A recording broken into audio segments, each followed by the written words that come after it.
You're listening to Pirkei Avot with Rabbi David Katz. Rabbi Katz? Jason, how are you? I'm good. All right. The learning continues. We live to see yet another Mishnah. Amen. As I say after I paid rent yesterday, I get one more month of non-eviction.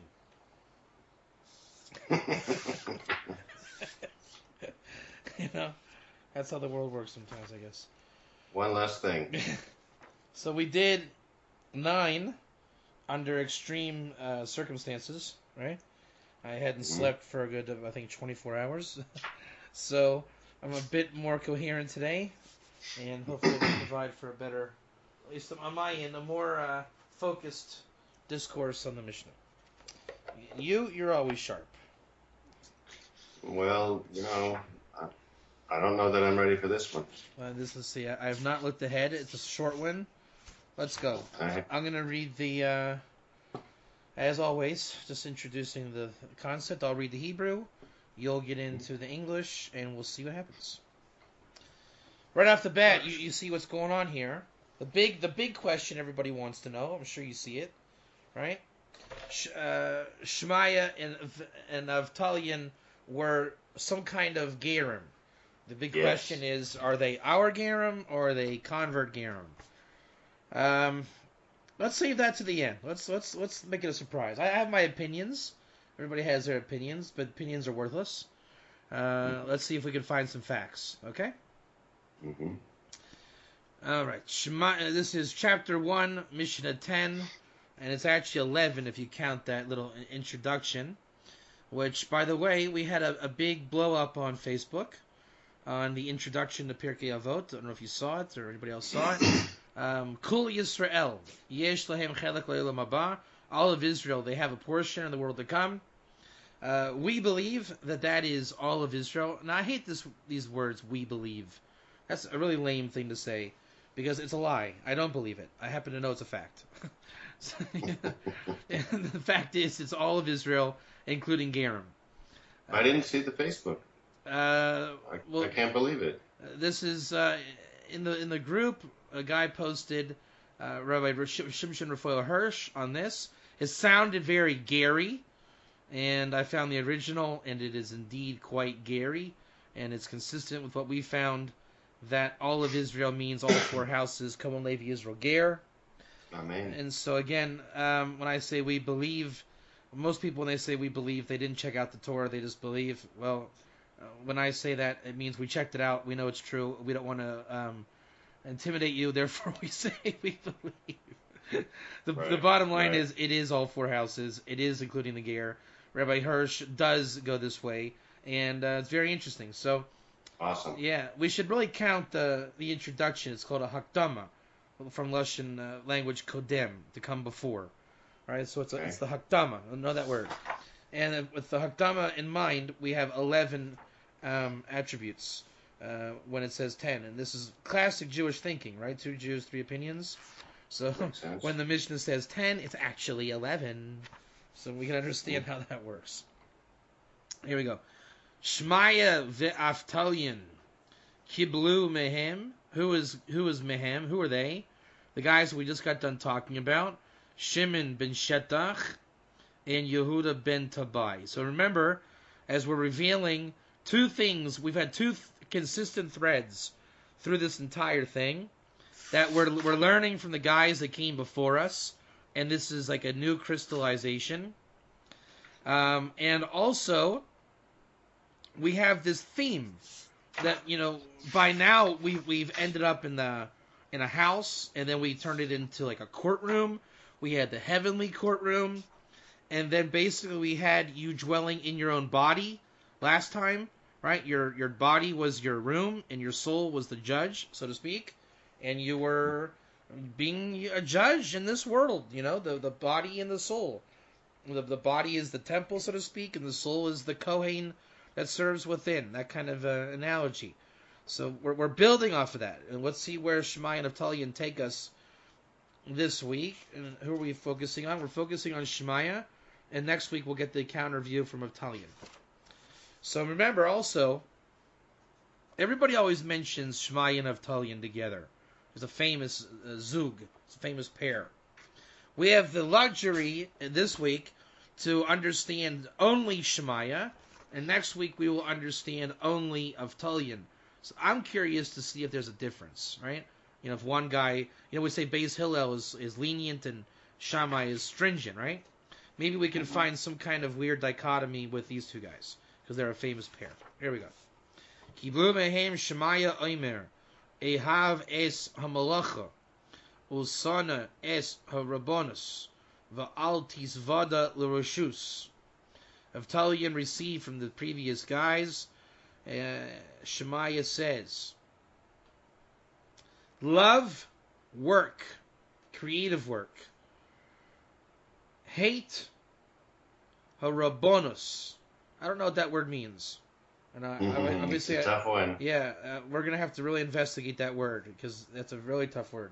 Does it mean... It almost says it's too much. Yeah, does it mean... that can mean anything. This is... Ladies and gentlemen, this is where your English has to be thrown out, and do not trust the English.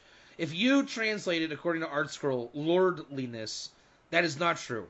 It's partially true, right? It could also be rabbyship, right? It could be too much physicality. There's a million amazing, awesome ways to take that word. Whatever it is, you're supposed to hate it. And then hate is also a bad word. It's not hate. It's loathe. Sana, loathe. You'll see it here as despise, hate. It's loathe. Actually, you know what? Despise might be a good word, Jason. I want to do a Merriam-Webster on that in a second. I usually translate sana as loathe. They have it as despise. Despise is not hate. I want to look that up. And despise or loathe? Despise. I'm going to look it up in a second. Va'al tisvada l'roshus. Wow, so that's a crazy word also. I have no idea what tisvada means. Really means. And reshus is an amazing word that I don't know what it means either. Right? It does not mean government. That much I will tell you. Right. It does not mean government. Reshus can mean like the possessions, which could mean government. It could mean... I'll give you an example, a really good example. The Noahide can take on any mitzvah he wants after he keeps the 7, correct? And he does it not from din, not from a yoke on his head, but from reshus, from permission. Right? Do you have a mitzvah, Jason, to learn Torah? I believe I do. No, you don't. It is not one of the 7 laws of Noah. Okay, but I'm not a Noahide. I'm a ger. But you have taken on that mitzvah from your own volition and free will, correct? Yeah, so that was given to you by reshus, right? It was this is the difference between chassid and tzaddik. The tzaddik does it because he has to. I have to learn Torah, or I get in trouble, so to speak. You don't have to learn Torah, therefore you don't get in trouble if you don't learn Torah. You get in trouble for not having chosen to learn Torah. See the difference? Yeah. So if you have 2 kids, one kid is a bit lazy, and you say, okay, Johnny, you're taking the garbage out every Tuesday. I don't want to hear any lip, right? And your other kid, he's kind of a nebuch, and you just want him to get a backbone and stand up for himself. You love the kid, right? But you know he has no heart, and it hurts you. And you're like, look, I don't want to kill the kid, but if he would take out the trash, it would make me so honored. It would show that he cares and he has incentive to do good, right? So when he does things from his own volition, that's his coming into being, right? Right. And you see it as a mitzvah. It's a huge mitzvah. But there's 2 ways you come onto the mitzvah, right? Some people you have to put the... look, I'll give you an example also. Michael Jordan was from Din. He had to perform or he's going to consider himself horrible, right? Dennis Rodman did not have such a stipulation on him. Anything he did was a mitzvah. Because nobody expected him to do anything. Right? The more he did it on his own. He said, I don't want to score points. I want to be the greatest defensive guy ever. No one makes you do that. Nobody in the world would ever make you do that. But if you do it, it's an amazing thing, right? It's an amazing thing if you do that. You see what I'm saying? Yeah.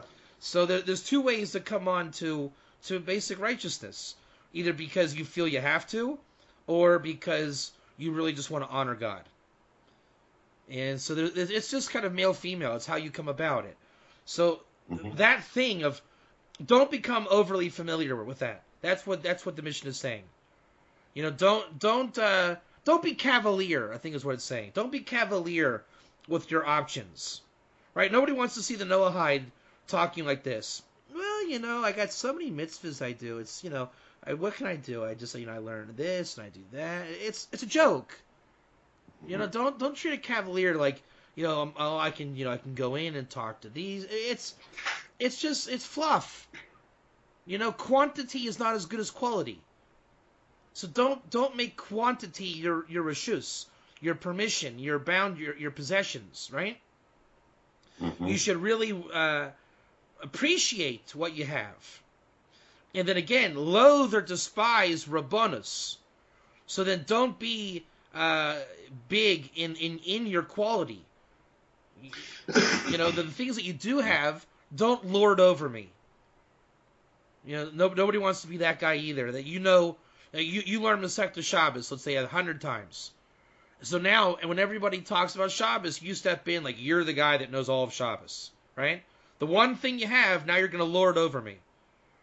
You can't do that either, right? Because I have reshus, I have permission. The other side, I can learn it casually. It's my right. But then don't be too casual. When you're stepping in to correct me, I shouldn't say, hey, well, Jason, you have your way, I have mine. Go away, okay? I'm going to learn too. No.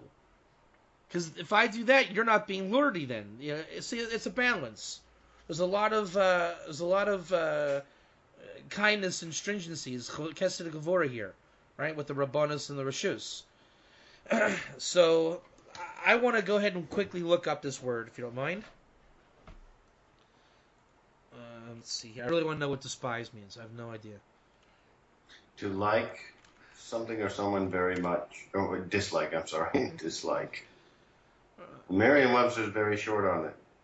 To dislike something or someone very much. To look down on with, or to look down on with contempt. Or aversion. To regard as negligible, worthless, or distasteful. Very interesting. Let me make a note to myself. This is extremely interesting. Because you see, it's not hate.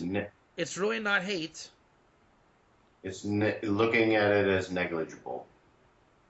So, like nothing. Yeah. So now let's do our famous etymology. Okay, see what we come up with. Here we go. Etymology. Despise. What does despise mean? From last week's Parsha. Despise. Despise ruined it for everybody. No, they did not. They traveled the wrong direction. They went to denial. There you go. They wanted to. They wanted to say, let's go back to Egypt. Here we go. To despise. Wait. Old French despise. Present participle stem of despire. To despise. From Latin despicere. Look down on, scorn. The word comes from de, is down, and spiciere, look at. Despise. Look down. Right, so it comes from scope, descope. What does de mean again? Active word forming element in English, and in many words inherited from French, down, prefix down, away, among, down from, down to the bottom, hence completely. Okay, so yeah, so it really is just straight up down. And it makes sense. Look down on ruling or your greatness. Right. Look down on greatness. And that's why it says the next is translated in English. Don't be known to the government. It's really don't be, it doesn't have to be known by the government. It could be don't know the government. Don't get involved with that governing aspect. Don't rule over people. So what does it mean to despise lordliness? Right. That's what it is. Lordliness is despise. Do not be a person who despises. You see? If Right. I'm a lord over Right. you, I'm despising you. Right. So don't do that. What it's really saying is don't despise anybody. And how do you do that? Mhm. Don't be a lord. Be a worker. Right? Once you take your post, you're no longer working. That's when society becomes corrupt. It's a famous thing in Star Trek. I mean, all these things, right? When you were an ensign, you were a good guy. Now that you're a captain, you forgot your roots as the ensign. I mean, this is famous, right? You know, you forget where you came from. So you have to work and love work. So love and don't despise, and don't become familiar with the government. We gotta look up that word here. I'm not. I gotta. That needs. I need. Reshut. Yeah. Well, tisvada. I don't know what that means. Let me just print this out real quick. I really like these words. Hold on. They need a Merriam-Webster for Hebrew, don't they? Do they have one? No, I'm gonna look it up in my dictionary. 1 second. It's modern Hebrew too, though, so that's a problem. 1 second. Here we go. And I'll print out this. It's rooted in knowledge, isn't Hold it? on.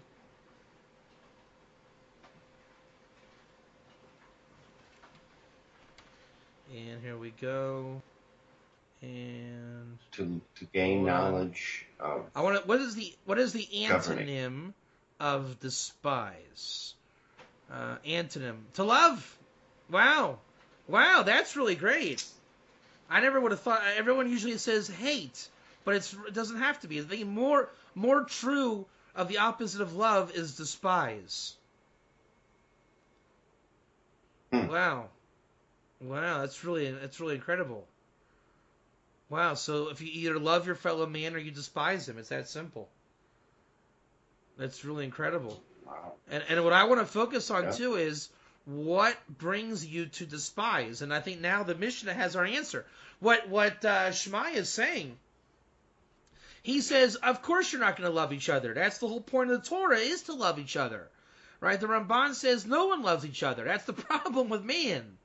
So therefore, since I know that you guys are not in love, what are you? You despise each other.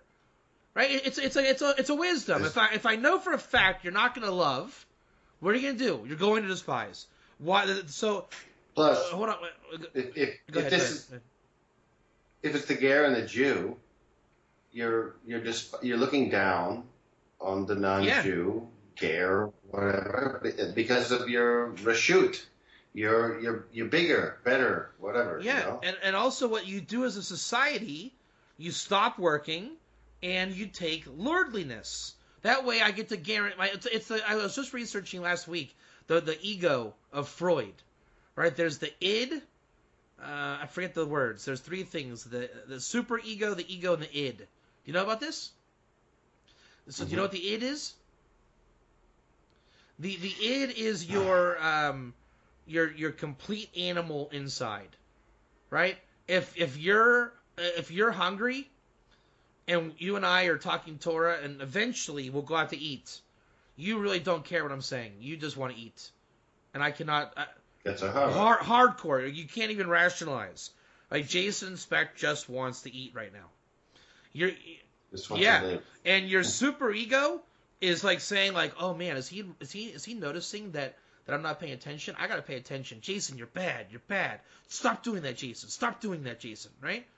And your conscience. Your righteous conscience, and your ego Yeah. is dealing with this pressure of the super ego, and it's trying to appease the hunger. Look, we'll eat. Okay, he'll be done talking in 20 minutes. Okay, we'll go eat. I promise we'll eat.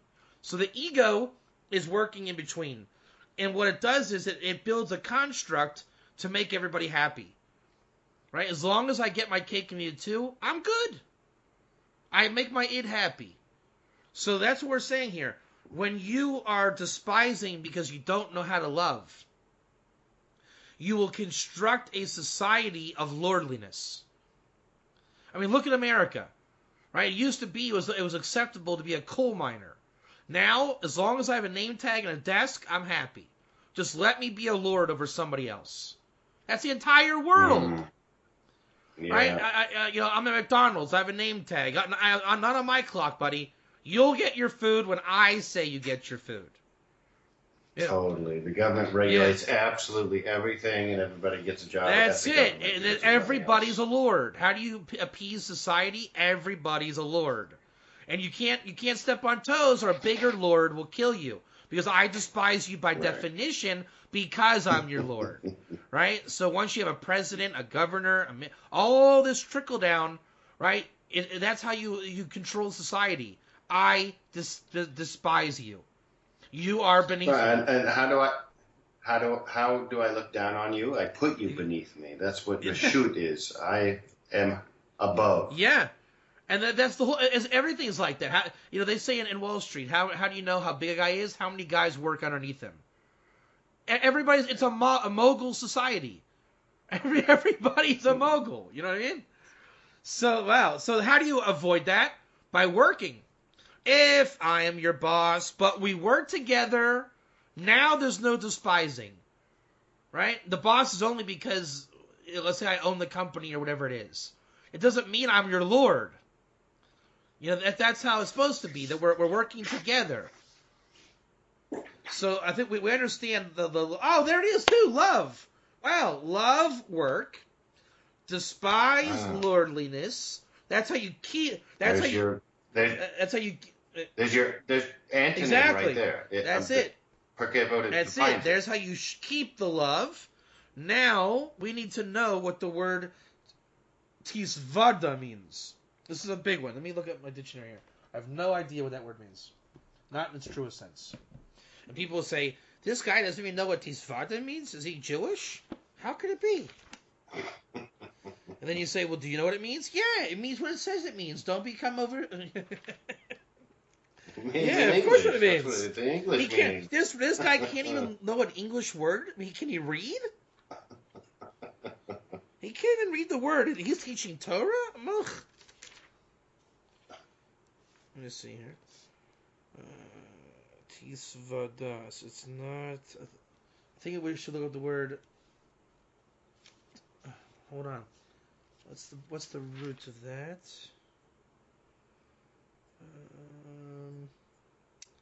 I knew it. This is going to be a tricky one. There's a lot of ways it could go. There's vada. I'm just guessing it means don't dwell. If I want to get... Man. Well, dwell, that would be... Well, let me see... maybe it appears in the Chumash. Let's see here. What's the root there? Vada. Yeah, the va it is part of the root. Let me see. I'm pretty sure it is. Va. Did you look in the etymology? Hold on, right down in the dictionary to see if it appears in the Torah itself. Vada.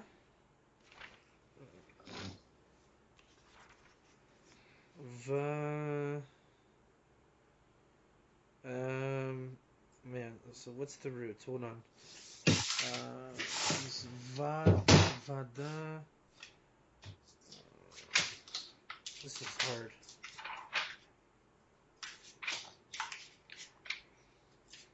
This is hard. How do you find the root of this? 1 second. Not easy. Let me look at the word hitvada.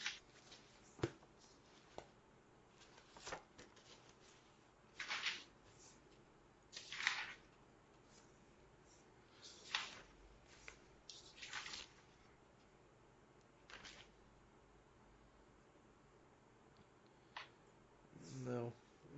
Man, this is hard. What is that word? Maybe it's... Oh, man. Hold on, let me look up vidoi. Let's see what the word is. Vidoi. Vada.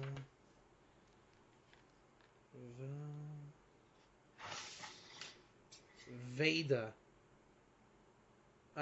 He's Vada. This comes from the word Yada. I was going to say the yada, like Adam and his wife. Let's see. Yeah, right. Let's see here. Yada. That's what I thought it was. But I was thinking Yodeya. I wasn't thinking Yada. Yeah. We had that. Adam yada et Hava. Yeah, we had that in Mishlei last week.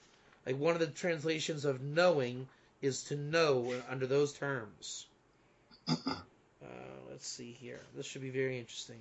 So here's Yada. Wow. Don't get into bed with the government. Yeah, it could be. It really could be. That could be. Yes, it could. Especially at this time of Shamayah and Avtalyon. No joke. Let me just see if the word appears in this form. Teda. What's that word again? Titvada. We want to get that vav in there. Titvada.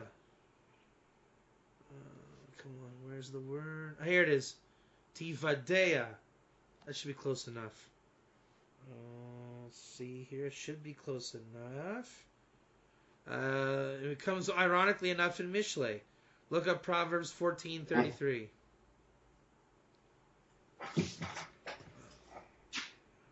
There's another one here too.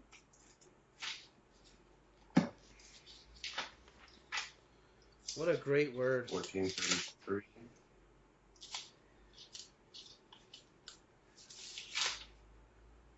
14:33. I think so. Okay. Go ahead. In English, wisdom will reside in an understanding heart, but with fools it will be publicized. With fools, it will be But how does that make sense? Wisdom will reside in an understanding heart, but within fools it will be publicized. All right, now look up this. Go to Genesis 45:1. Read it.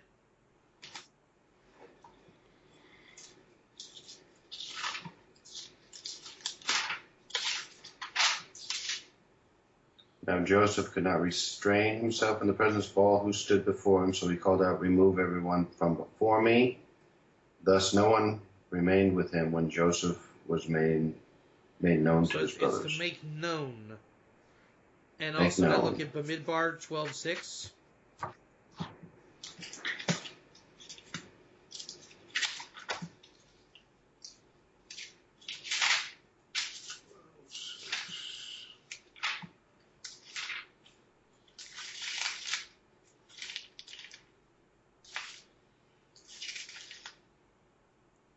He said, "Hear now my words. If there shall be prophets among you, in a vision shall I, Hashem, make myself known to him. In a dream shall I speak." It's to make known. That's what the word means. To make known. So do not... Basically to reveal. Tisvada is to reveal. Now, what is the word reshus? Right? It's very strange they would call that government. I need this dictionary. They're saying overly familiar. That's what revelation is, right? If you're going to know your wife, right, it means you're overly familiar when she's completely revealed to you. That's what intimacy is. Mm. That's the whole point. It's utter revelation. Rishus. Wow, that's interesting. Very much.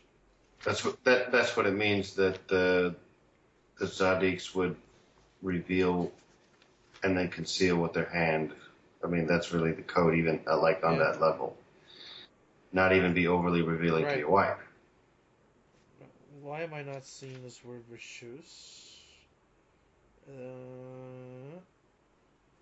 That's really weird. Why is that? Might not be a biblical word. Can you imagine that? Reshus, is that a biblical word? Let's see. I don't know. It's very Talmudic. I don't know if it's biblical. Oh. Here we go. Reshus. It's funny. I sound out words as I'm looking it up, right? And so when Reuven, my son, learns, in first grade, he does the same thing. So he thinks that Abba's doing the same thing he does. He came in, he told me that he learned how to write script, and I learned how to write Ivrit the same day, as in the old the old style Hebrew, like what do you call it, Paleo Hebrew. So, Oh, so he yeah? says, "What are you Wow. doing?" I said, "I'm learning how to write." He says, "So am I." Wow. Yeah. That's awesome. So reshut is not a word. It is not a biblical word. Which is, I wouldn't have thought that. I really wouldn't have thought that. So let's see what it means in the dictionary. Man, I really wouldn't have thought that. Reshus. You know, I'm mostly ignorant, but harabanot and lavashut seem like two different ways of saying something very similar. Hold on. Authority, power, control, domain, territory. It can also mean poverty, permission, permit, possession, property, ownership, freedom. Like I said, this is always one of my favorite words, in the Talmud especially. So let me see here. Let me give you weird. some context, okay?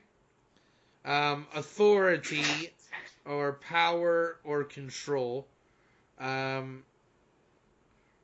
There's a big you know how in Sfat there's the Midrachov, the downtown.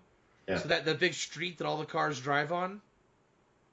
That's called the Reshut Harabim, the domain of the multitudes. So you cannot claim ownership of the Midrachov, correct? It is in the power or control of everybody. So that's Reshut. Okay, and now you can see how it's the authority of the city and the shop owners and the pedestrians, right? It's in the power of them. It's in the control, right? The storefront owner owns the part of the street in front of his shop. It's the domain of everybody.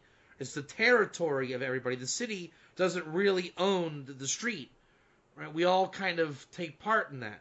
The government only steps in if we break down. But there's also the West Bank is in the Reshut of Israel, right? The state of Israel has domain, territory, power, control, or authority over the Shtachim, the territories. It's in our Reshut, okay? Now there's also Reshut, which is poverty, which also makes sense to the territory or domain or control or power. I mean, in a kind of an allegorical sense. Permission, permit, and possession. If you say in my driving school, the teacher said you have reshus, or he didn't say it like an Ashkenazi, he said reshut, to go to the bathroom, and that's it. You can only leave the classroom to go to the bathroom. So that was reshut, permission, which basically is another way of saying you have the control or domain or territory to go to the bathroom only. Right, you are the owner of your right to go to the bathroom. Sovereignty. Yeah. Yeah, that makes sense. Yeah, wait. I think that word works. Being sovereign, I think, is the best word. If it fits my wallet in my pocket is mine. I have sovereignty over it. Mm-hmm. So why does it say usna et harabanut ve'al instead of ve'lo titvada lavashut?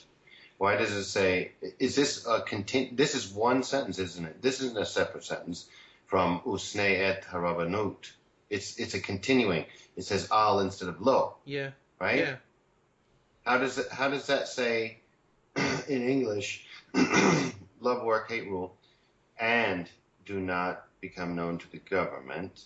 I don't see the not. I say, it says hate Rabbanut and hate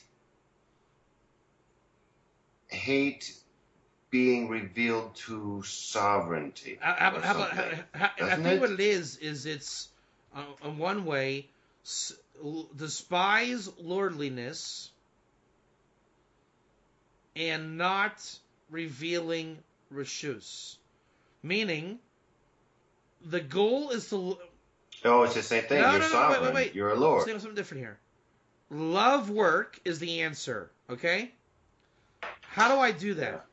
By despising lordliness as opposed to the method of do not reveal the reshus.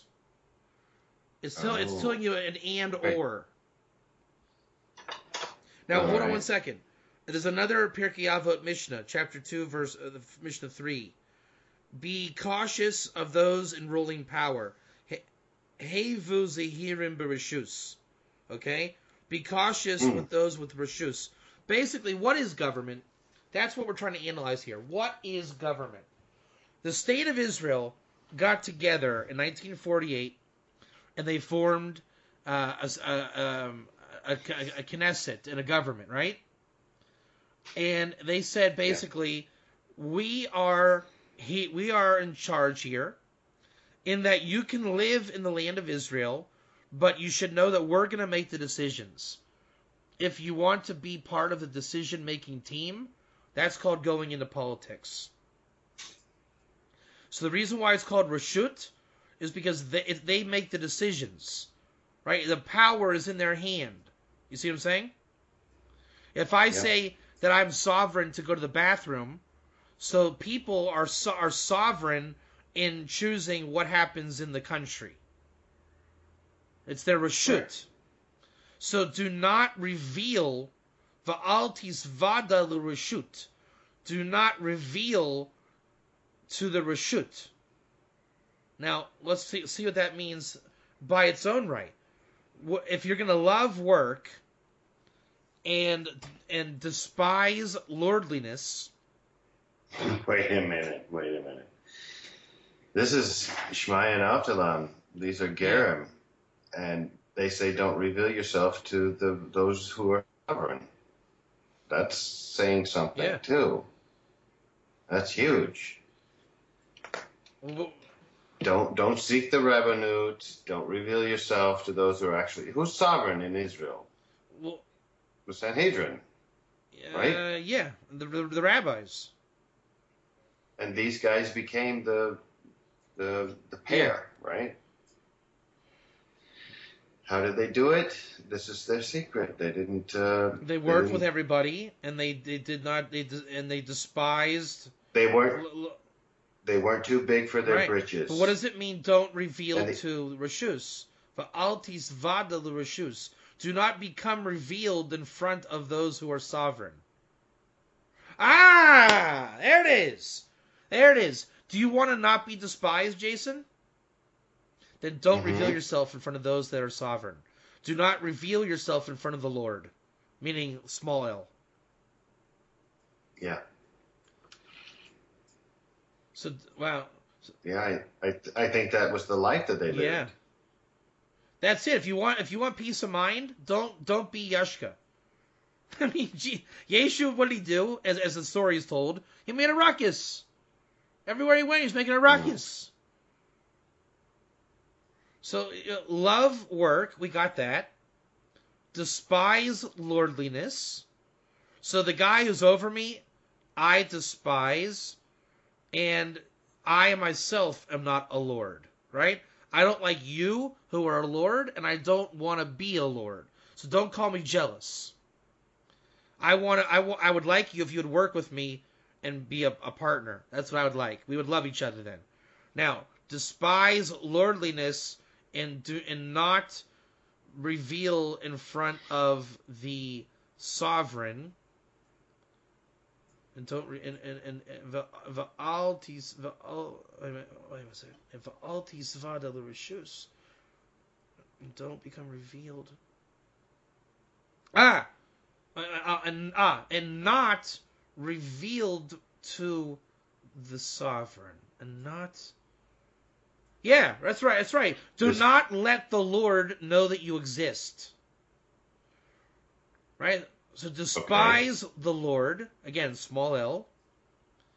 Don't be a Lord, and do not become revealed to the Lord, and don't reveal, and do not, if you are a Lord, do not reveal it. Right? If I am a Lord, don't reveal it. Yeah, I And see that. I also see it. I also see it in Ohev et Hamelacha.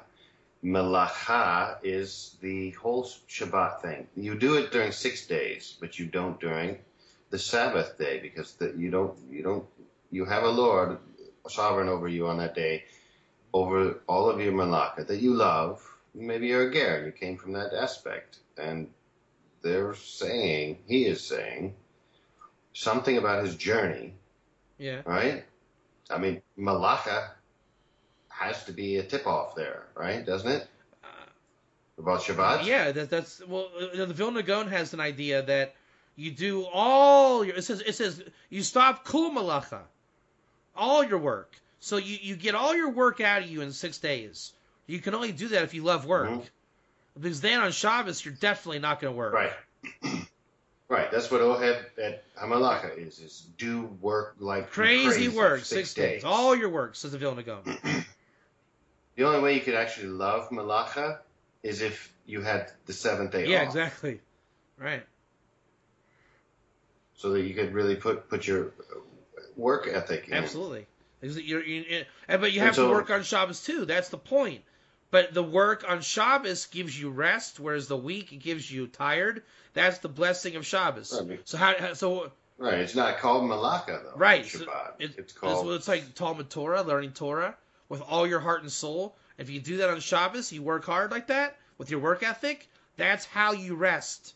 The rest comes in your hard work on Shabbos because it's a different day than all the other days, right? But you don't do the creative work. You don't write down your Torah ideas. You simply learn hard. I used to have a meditation that you should learn so hard on Shabbos that you would really need to write your ideas down, but because it's Shabbos and you don't, therefore your mind just goes higher and higher and higher, because that way you're forced to remember your learning. You see what I'm saying? You get to the point of revelation where you would have to write it down.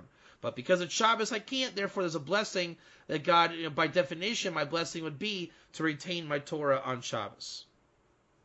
Mm-hmm. You would like to write it down, but you're supposed to hate the Rabbanot. So you don't write it down. You humble yourself. Yeah. Right. You're not a lord in front of the Lord. Therefore, you despise saying that I'm going to dictate Shabbos. No, Shabbos dictates you. Right. You may even risk forgetting it, but you're okay with it. And if you don't want to forget it, learn more, learn harder. And I've lived this.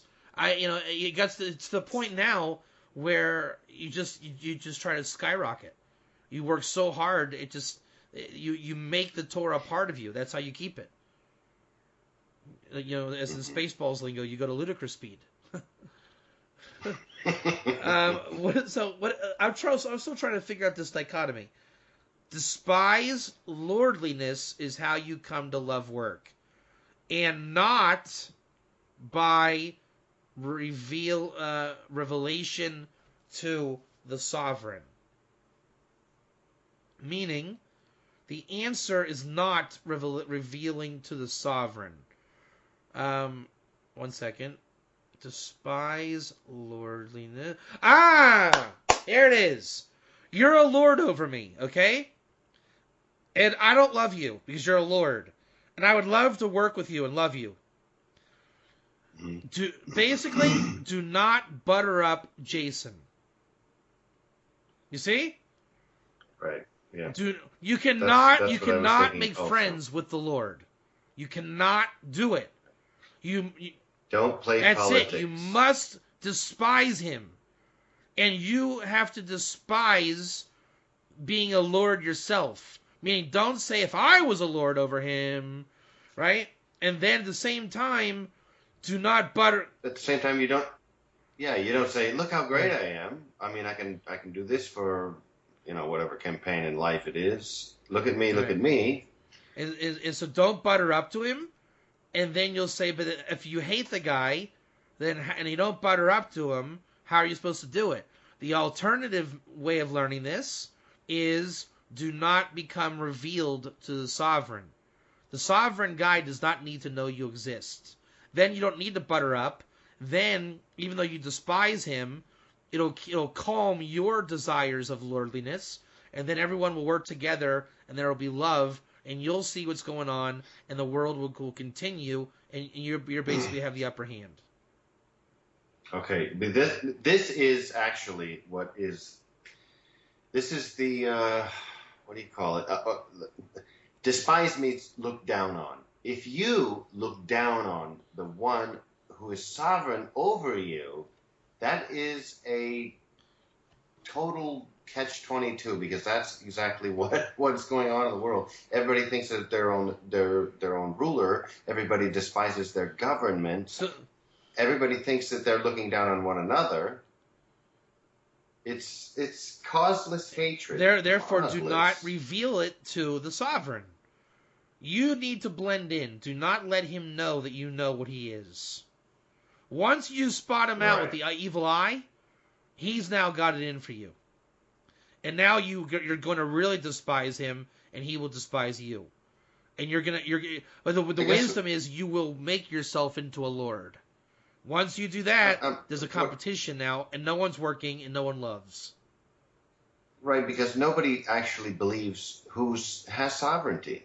It's a battle of sovereignty, if it's sovereignty. Yeah, and sovereignty is a total sheker, right? If I say, Jason, watch the me in the fort. Anybody now that challenges you, you're gonna stand up like, hey, it's my fort, right? And look what the British did. They said, Israel, you man Palestine. And they told the Arabs, you man Palestine. They made two lords. They set up two lords in the land. And we both despise the lordliness. We're both familiar with the government. And nobody's working. Everyone's taking money from America. It's ridiculous. It's very profound what Shamayah said here. Very profound. Well, what's his name? Shamayah. Shema. Yeah. Hearing God. Yeah. So I'm just looking for more stuff here. Now let's keep our pattern here. We were self-judging ourselves last week, okay? And Shamayah is going to say the essence of your self-judgment is you need to be in the world, right? Stop self-loathing and self-worshipping, your scales of judgment. Shut up and roll up your sleeves and get to work and love it. And how do you love it? When we all work together. Equality. The Vilna Gaon says that Mashiach and Yosef, Mashiach and David, it only happens with redemption when they are absolutely equal and work together. Even though one guy might be glorious and the other guy gets his hands dirty. You could say that Mashiach and David rules over Mashiach and Yosef in that regard. Doesn't matter. They must be equal. They must be the same of importance. That's how redemption comes. That's what this mission means. That's it. Hate rule. That's it. And Shamayah and Avtalyon are the ones that told Arizal at their graves that we should daven and pray for Mashiach and Yosef not to die. I'll read it to you 1 second here. Let me get this. Oh. You didn't know that, did you? No. I knew that somebody did. Here it is. Ready? So this is totally Mashiach ben David, Mashiach ben Yosef territory, what he's doing here. Completely. Hold on, here we go. That's profound, though. That's really deep. I'll show you where it's certain. This is in a book. Hold on. Let's see here. Shamayah and Avtalyon. Shamayah. Ches. What is that? Ches Nun Hey. What does that mean? Ches Nun Hey. Nun Hey.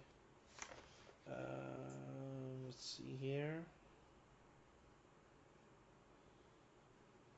Oh, here we go.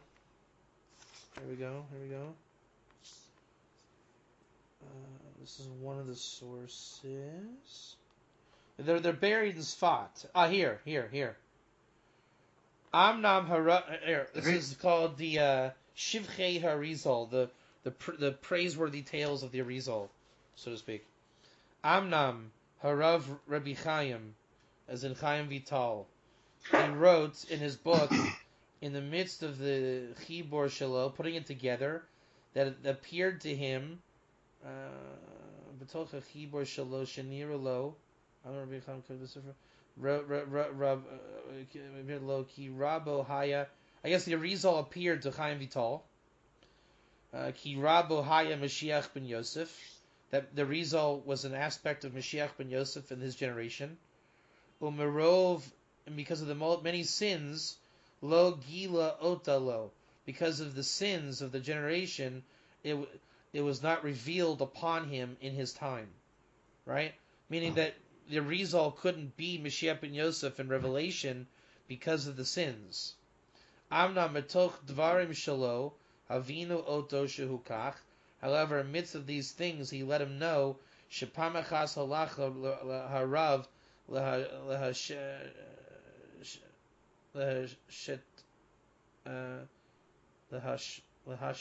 titach. He visited the grave of Shamayah and Avtalyon, Bagush Chalav, Rachok Mitzfat, just outside of Sfat, in order to ask them Raz Echad Merezi Torah, to ask them a secret called Rays. Rays are the secrets called Tamei Torah, like the revelations of the Torah. Shekach haya darko tamid emasai shehaya mitzarech ledaver im navi otana echad haya holech o kivro. 1 second. So he's asking a different question. That's actually not for us. Let me get a different one, but it's close. 1 second. 1 second. Shamayah. Let's look at page 8. It should be on page 8. Okay, ready? Okay, here we go. Gam yom echad halacha rav im chaverim lagush chalav atzol Sion Shamayah v'Avtalyon. The Arizal went with his friends to the graveside of Shamayah and Avtalyon. Va'asa yichud. He made a yichud there. He basically connected to the grave. He was probably learning actually this Mishnah. To be honest with you, he was learning their Torah and making a yichud. V'shekagamar, when he finished, he said to them, "L'chaverim mishamem sheyispalel," that Shamayah and Avtalyon revealed that they should pray that Mashiach ben Yosef should not die in their days because of the many sins. He was not revealed himself that he was the Mashiach until the day he died. So Shamayah and Avtalyon is what get this. This is very important. Shamayah and Avtalyon, by praying at their grave, the Arizal had revelation that he was Mashiach ben Yosef in that time, and the sins held back the revelation to the world, and if there would not have been those sins, he would have been revealed as the Messiah, and he would have gone to Jerusalem. And so that we should pray that Messiah doesn't die, was that original meditation that we pray in the Shemona Esrei every day. Yeah. This comes from Shamayah and Avtalyon, that if we pray that the sins go away, and that Mashiach ben Yosef does not die by Armilus, then Mashiach will be revealed. Meaning, what's keeping Mashiach from our generation even today? The sins that hold back the revelation. And if we would do tshuva, or pray that the sins should not hold back that revelation, Mashiach ben Yosef would come and bring the redemption. That comes from Shamayah and Avtalyon. Pretty powerful, huh? So basically, I think I've also found something else that the Arizal then is saying that the whole tradition of Mashiach ben Yosef, which remember the Vilna Gaon fashioned the whole redemption off of this point. Okay, the entire thing comes from Shamayah and Avtalyon. Shamayah and Avtalyon were the beginning of the redemption in their revelations to Mashiach ben Yosef over the generations through their Torah. Their Torah produces the revelation of Mashiach ben Yosef. Go ahead. Okay. Exactly along those lines. I just realized, I'm flipping through here, and I think you should check this. Hillel is the student of Shamayah and Avtalyon. This is the last time Pirkei Avot mentions Kiblu. I haven't seen it anywhere past Hillel. the students of Shamayah and Avtalyon. Every single pair in our previous Mishnot starts with the two and says Kiblu. And then it says the next guy just said. So the first guy Kiblu with his partner, and the next guy said. And everywhere else in Pirkei Avot, there's no more Kiblu. There's no more Kabbalah. Wow. So the Kabbalah, the tradition, the Masorah, it all ends with them. It ended with Shamayah and Avtalyon. They taught it to Hillel.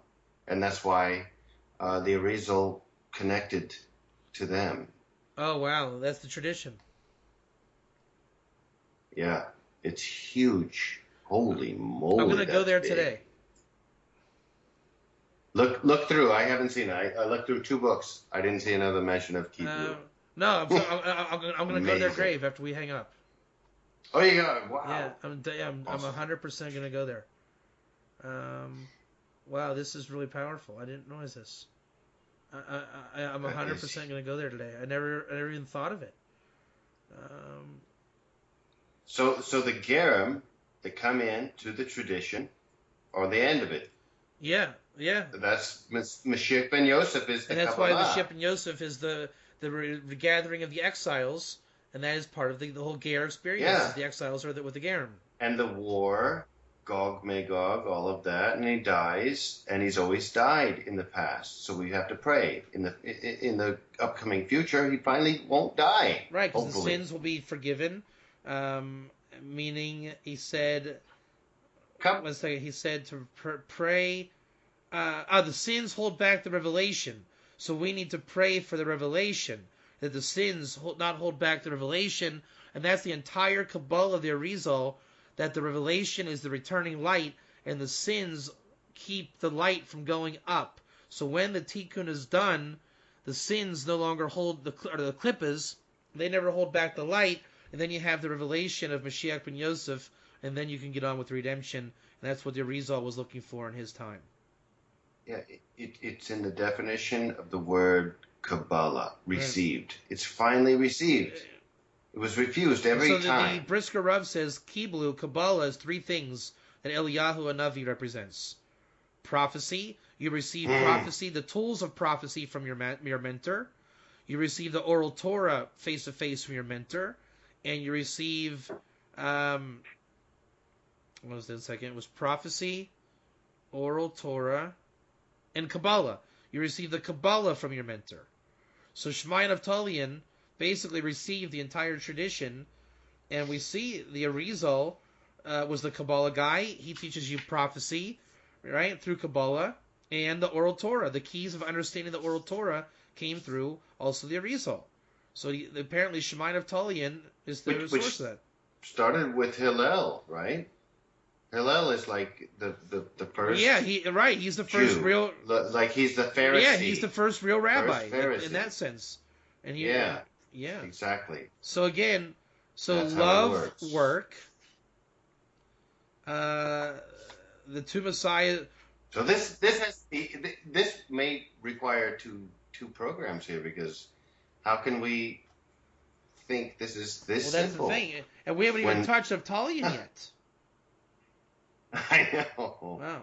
So basically, though, we're saying love, work. That's the equality of Mashiach ben David, Mashiach ben Yosef. Despise lordliness, right? That's what Yosef and David have to work out, and don't reveal to the sovereign, right? Mashiach ben Yosef has to remain hidden, right? So don't reveal Mashiach ben Yosef to Mashiach ben David. You can't say, hey, it's Mashiach ben Yosef, everybody. What was Mashiach ben David think? It has to remain concealed, because David is the Lord. He's the Nasi and the king, right? So therefore, you have to remain hidden, Mashiach ben Yosef, and that is the equality and the love and the work. Then the 2 Messiahs work together. I mean, this is Vilna Gaon 101. Ben Yosef just means hidden. It doesn't literally mean a son of Joseph. It means Joseph was hidden, lost, gone. He was in Egypt. That's right. Wow, this is like the whole power of redemption in this one. This is really the whole thing. This is big. So again, when you are you're self-judging in these things, basically 9 was you're alert, 10 says don't reveal your alertness, right? Joseph held back from revealing himself to Judah in the episode in Egypt. That's why it was a whole famous thing, right? So Joseph was looking and he saw the brothers, but they didn't recognize him. That's the famous thing. So when you're checking stuff out, if you become revealed, then you lose everything. So Shamayah and Avtalyon are saying, while your soul's checking it out, you have to know that you have to blend in. By the way, this is very, very Bina.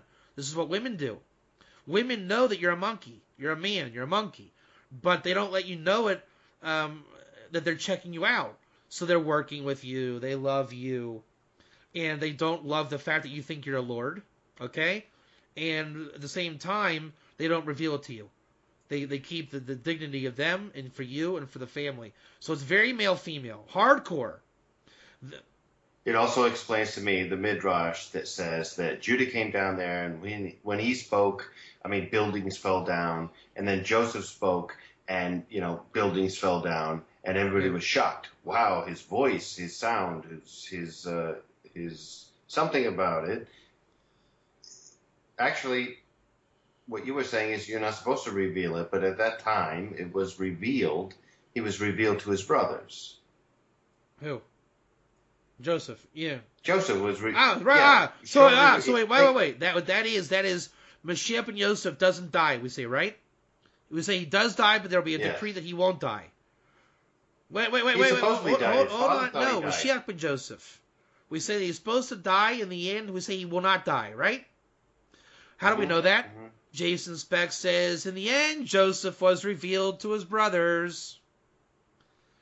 The sins did not cause Joseph to remain concealed. He was able to become revealed. You see that? Yes. So then you had Judah do his thing, and Judah and Joseph found equality, and that caused Israel to come and unite the aspect of Moses and the two Messiahs. Moses, Judah, and Joseph. All of Egypt heard. Yeah. It was a redemption. But for whatever reason, the clippers were so strong, just like Hanukkah, that the light and Shefa went back into evil. Joseph. Yeah. That's because a ger can go back to being a nokri. You think so? I think so, yeah.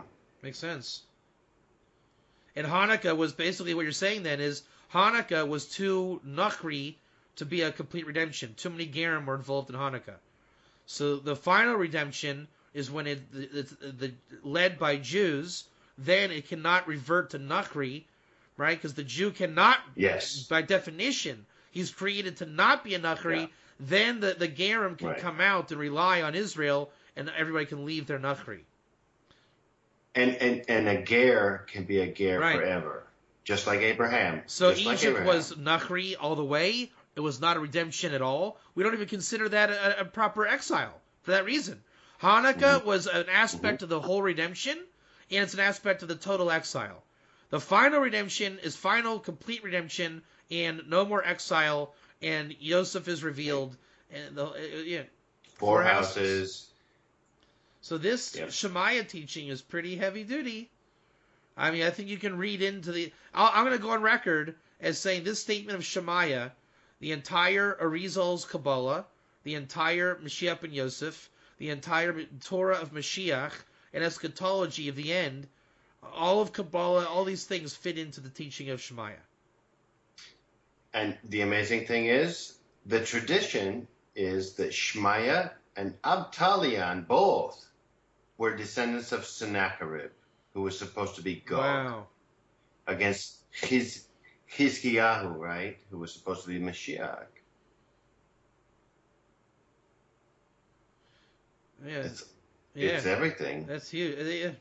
What does Avtalyon mean? 1 second, I'm just doing the quick gematria to see what it is. 1 second, 66, 96, 105, 107, 108, 113, 123, 193, 223, 523. Does that make sense? 410, 425, 426, 428, 437, 467, 477, 27, 533. Something like that. Yeah, it doesn't work out. Shamayah we know of. I'll tell you what it is. Av, which is like the father or wisdom. Father. Avtalyon, the constant dew. Like we see, may the dew of the Hermon dwell on Zion, which is pure Shefa. Which is, by the way, that's what Shefa is. It's the anointing oil of the King Messiah. King Messiah basically means the guy with a ton of Shefa. So Avtalyon is the meaning of the King Messiah. Right? And Shamayah is hear God, Avtalyon. The listening to God will make you Avtalyon, the patriarch of all the Shefa of the world. Wow. That's powerful. Or you can say Avtalyon, that I will nullify either Greece, Avtal Yavan, I will nullify Greece, wipe out Greece, i.e. Hanukkah. It's a Ger mission. Yeah. Ger mission right here. Or I will wipe out everything. Avtalyon. But I like Avtalyon, right? Like Av is like we say, like Av Bastin, like the head of all the chief justice of Bastin. So Avtalyon, I am the master of all Shefa, right? Shamayah Omer Ohev Es Malacha. How do you get Shefa? By loving Malacha, right? Today people are against working, that's why there's no Shefa. You have to love work to get the Shefa. Despise Harabonus is a lot of Shefa. Meaning do not, you need to despise Shefa. Like too much Shefa, right? Like over the top Saudi Arabia Shefa, right? You don't need a gold Mercedes.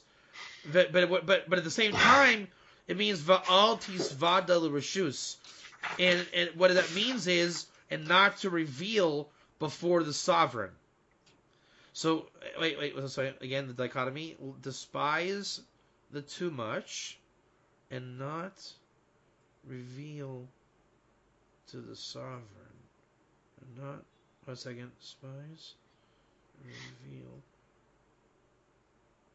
Basically, it's better to restrain than to make partnerships. So if you're my boss, Jason, and you say, Dave, I'm going to give you $1 billion just because I like you, I have to say in my heart, this is not cool, right? This is not cool what Jason's doing. Why is he giving me $1 billion?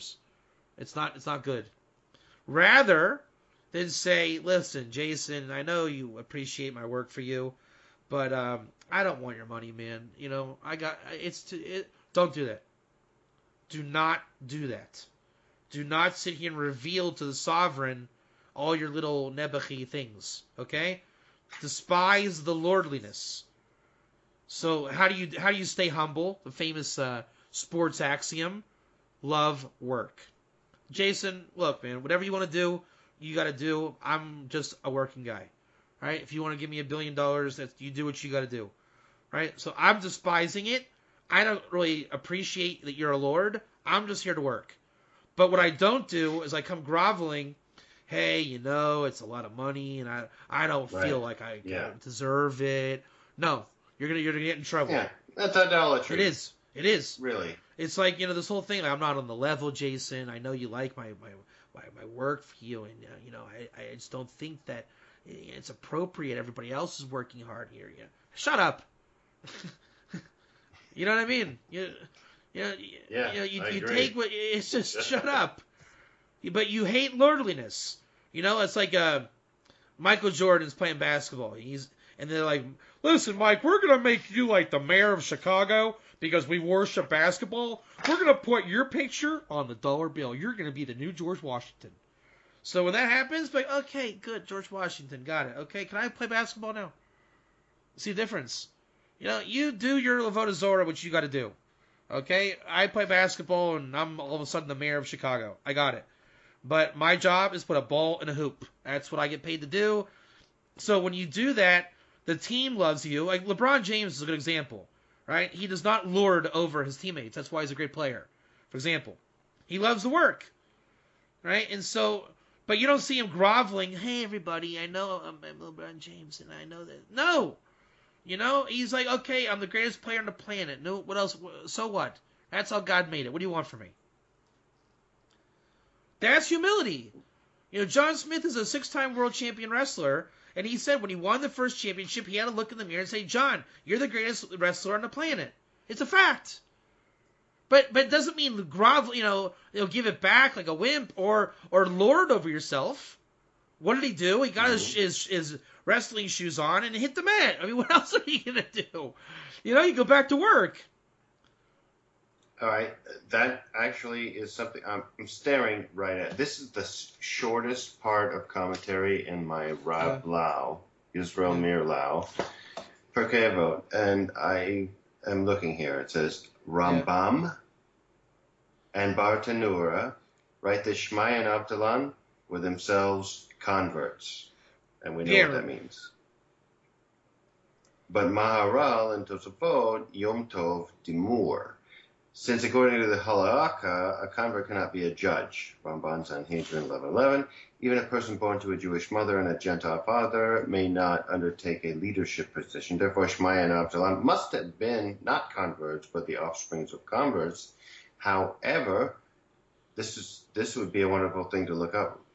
Rashbatz, in his Magen Avot, states that converts, quote unquote, are forbidden from acting in a public capacity only when there is someone else with equivalent qualifications. But if not, then they take precedence. And if we would look back into the history here of their teachers, they were all murdered, all of them. Shimon ben Shetak, his buddy, the king, Tanai, killed all of the sages. That's the irony of ironies, that the whole Masorah comes from Gerim. It always did. Right? Moses was a ger before he was a Jew. Avram, the whole thing, it has to be that way. And again, what's behind every great Jew is a great ger. Every time. Yeah, it goes on. The commentary here goes, in the end, a person is judged by his actions. Even a non-Jew who learns Torah, i.e. the 7 laws in which he is obligated, is likened to the Kohen Gadol. Of course, how can a ger actually have Torah wisdom? It's the Kabbalah, that's what it is, that's what they're proving here. They took it up another level. These are hardcore gerim, man. This is like Chaim wrote in the book. This is the ger that can reach prophecy. This is that high. That high. This is the highest level. This is the ger, doing what he's supposed to do.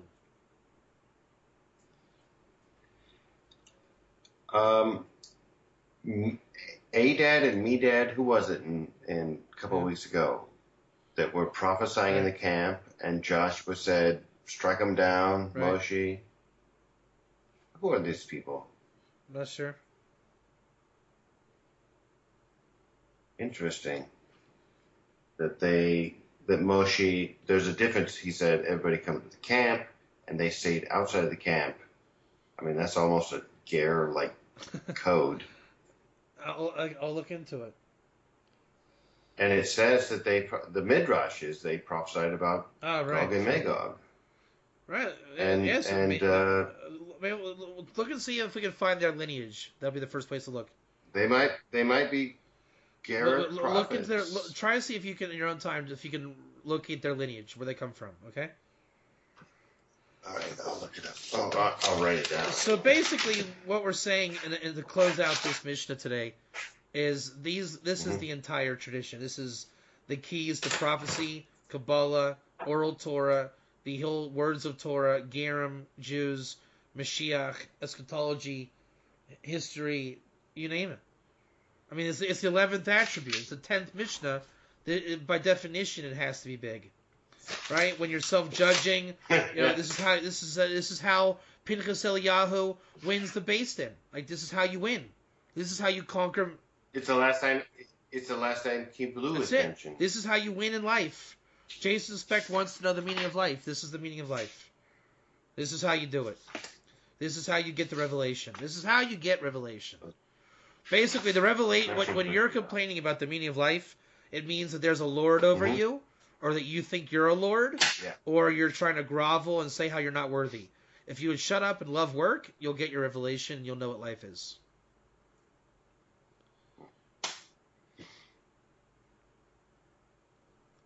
Okay, it depends on what work is.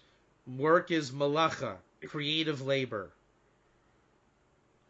It means you. Right. It instead of what work is being ground to powder, like in It's right. It has to be labor. creative labor.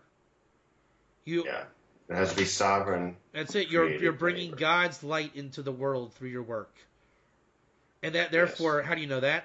Because that's the only work that you can love. There's no other work that you can love. Love what you do. You'll never work a day in your life. The famous thing. So the real secret is basically you have to find love, and it starts with yourself. And it starts with how you spend your time and your days. And the Avodah Zorah is the clock. If you're watching the clock, you're not in love with what you do. If the clock disappears, you love what you do. It's that simple. That's how you find your meaning of life and yourself. If your days are spent with a clock, you're not in love. The more the clock disappears, the teraphim, once that disappears, you'll find your love. Once you find your love, that means there's no more lord over you. Now that the Lord is gone, now your pathetic groveling is gone, and now it's just basically you and the Lord, capital L. Yeah, you're with the Lord. You're working with and for the Lord.